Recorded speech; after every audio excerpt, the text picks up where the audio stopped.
It's a Minimalist Monday edition of Optimal Living Daily, episode 871. Most emergencies aren't. And Right Here, Right Now, both by Joshua Fields Millburn of theminimalist.com. And I'm Justin Malik, your personal narrator, reading to you every day, just like an audiobook, but free of charge. Mostly from blogs, but sometimes from books, and always with permission from the websites. That's very important, otherwise it would be copyright infringement. And the Minimalists were the first authors I got permission from, fun fact. Before we get to the two posts today, hiring? ZipRecruiter has revolutionized how you do it. Their technology identifies people with the right experience and invites them to apply to your job. They find great candidates for you. Try it for free today at ziprecruiter.com/old. ZipRecruiter, the smartest way to hire. For now, let's get right to today's two posts as we optimize your life. Most emergencies aren't, by Joshua Fields Millburn of theminimalist.com. A few years ago, after chucking my television and jettisoning home internet, I locked my cell phone in a drawer for a few months. Boy, oh boy, did I learn a lot about my lonely, distracted self after removing those pacifiers from my reach. Smartphone problems. Addiction. I was addicted to my smartphone, constantly twitching for the next important email, viral video, or Facebook message, ignoring the world in front of me for a universe of zeros and ones. Disconnection. Our technology is wonderful. It has enabled us to connect with the infinite expanse of this world, but has also given us a weapon to sever our deepest connections.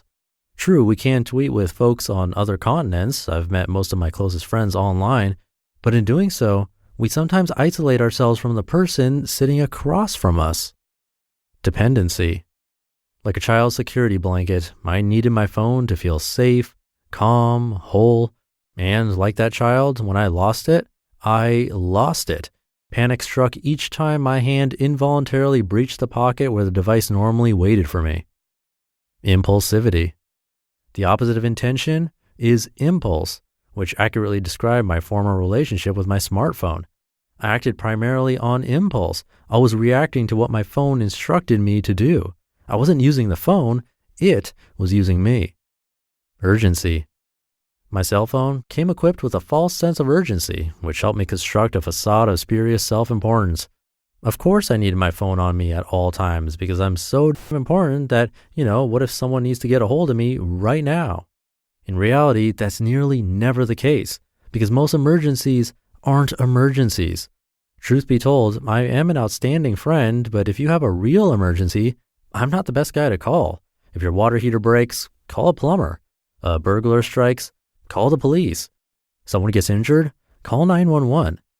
Once the professionals have quashed the crisis, leave me a voicemail. I'll be there soon to help pick up the pieces. Smartphone solutions. When I eventually reintroduced the cell phone into my everyday life, I realized the phone was never the problem. I was. So I developed a framework to help solve that problem. Today, while I'm not perfect, I do my best to use my smartphone intentionally. Distractions. Email and Facebook no longer reside on my device, nor does anything else I perceive as a waste of time. And apps I haven't used in the last month are deleted too. Interruptions. Notifications, both visual and auditory, do not exist on my phone. No banners, sounds, or alerts of any kind. I don't need to be notified, read interrupted, every time someone double taps a photo on Instagram. Barriers. In the presence of friends, I leave the phone in the car or at home because I've realized when we place our phones on a table in front of us, we send a subtle message to our loved ones. You're important only until something more important interrupts us.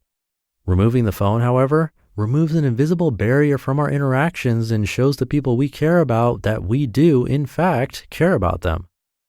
Tethers. At home, my phone has its own home, docked on a charging stand. I use it only in that location when I'm home, allowing me to otherwise untether from the device, which helps me tether myself to more important tasks, writing, reading, sleeping. Tools. The phone is a valuable tool, but only if it adds value to our lives. Nowadays, I use the phone for texts, phone calls, music, podcasts, audiobooks, GPS, and anything that truly serves a purpose. Uber, hotel, and flight apps, a notepad, the dictionary app, and the glorious Kindle app, which is now located in the spot formerly occupied by the Facebook app.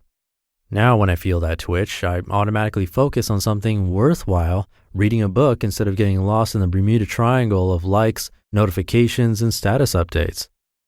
Nevers. And of course, as a reformed man, there are a few things I'll never do with my phone. I'll never text and drive again. I'll never reach for my phone while standing at a urinal again. And I'll never use my phone in bed again, because the bed is meant for two things, neither of which involves call logs or text messages. We're all fighting our own battles with technological inundation. Look up from your device and you'll see a sea of lonely people lost in the tantalizing glow of their screens, trading intention for impulse. Our wonderful gadgets have given us access to overwhelming convenience, but if we squander that convenience, we'll find ourselves crushed by the weight of our impulses, searching pixels for meaning when there are countless reasons to live on this side of the screen. Yes, technology has undoubtedly made our lives better, so much so we wouldn't want to live without it. So we must find ways to live with it. I have another post from Joshua, but really quick, thank you again to ZipRecruiter for keeping the show running. I've personally struggled trying to find help online. There are a bunch of different tasks I need help with to keep the 5 podcasts running.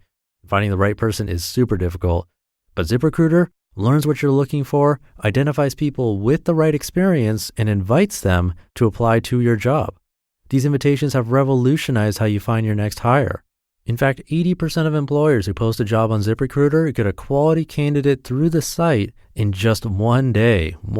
Compare that to my months of searching.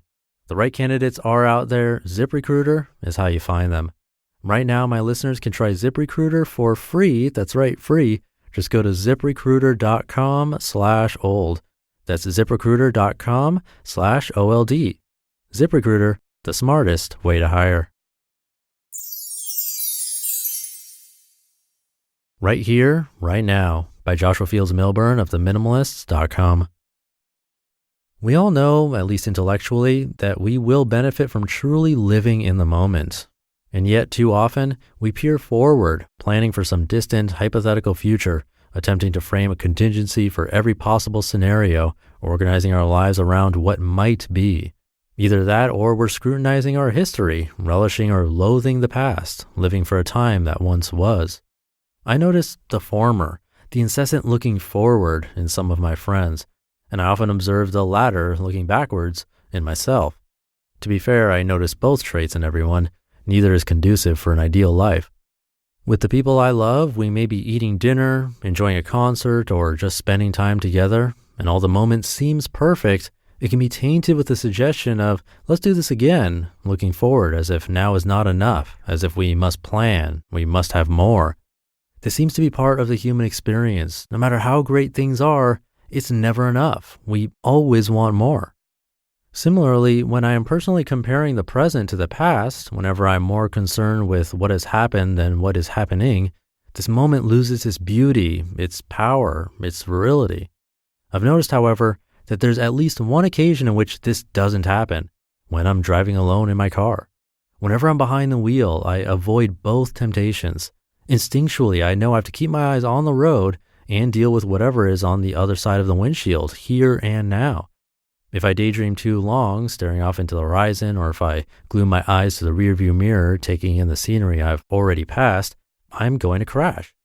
Sure, it's fine to occasionally glance at the road behind us, just as it's ideal to see what's on the horizon from time to time, but we benefit most from negotiating the open road, everything that's directly in front of us, right here, right now. As it happens, we don't need more than this. You just listened to the post titled, Most Emergencies Aren't, and Right Here, Right Now, both by Joshua Fields Millburn of theminimalists.com. And that's all I've got. Let's keep this ending super minimal for Minimalist Monday. Have a great start to your week, and I'll see you tomorrow, where your optimal life awaits. Hey, this is Dan from the Optimal Finance Daily podcast, which is a lot like this show, except more focused on personal finance. Justin handpicks the best posts he can find from blogs and authors like Ramit Sethi, Mr. Money Mustache, and more, and I read them to you 5 days a week. So if you enjoy this podcast, come on over and subscribe to Optimal Finance Daily too. And together, we'll optimize your financial life. You've been listening to Optimal Living Daily. Be sure to hit the subscribe button to stay up to date on each new episode and head to oldpodcast.com. That's OLDpodcast.com for a free gift as well as more actionable tips and resources to help you maximize your potential. Thanks for joining us, and remember, your optimal life awaits.